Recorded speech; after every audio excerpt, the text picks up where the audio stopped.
শিল্পটা আসলে এমন একটা জিনিস যেটা কিন্তু সবার দ্বারা হয় না। তবে হ্যাঁ, চেষ্টা, ভালো লাগা এগুলোর দ্বারা যেমন সমস্ত কিছু সম্ভব, ঠিক সেরকম কোনো শৈল্পিক প্রতিভাটাকেও ফুটিয়ে তোলা সম্ভব।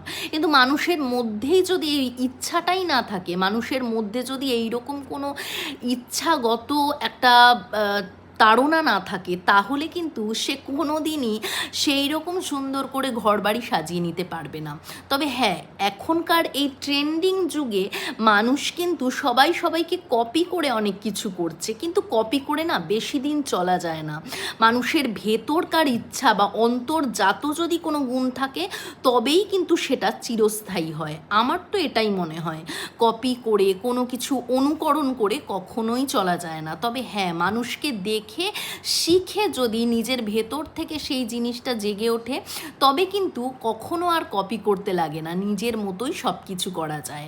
রান্না বান্না, ঘরের কাজকর্ম সমস্ত কিছু কপি করা গেলেও, বা কোনো একটা কিছু বানানো সেটাও কপি করা গেলেও, শৈল্পিক প্রতিভাটাকে কিন্তু কখনো কপি করা যায় না। এটা যার মধ্যে বিদ্যমান, শুধুমাত্র সেই নিজের মতো করে সুন্দর করে নিজের ঘর এবং অপরের ঘরও সাজিয়ে তুলতে পারে। আমার এটাই মনে হয়। তাই ভেতরের প্রতিভাটাকে জাগিয়ে তোলো, কোনো অনুকরণ করা নয়। ভালো লাগলে অবশ্যই লাইক দিও।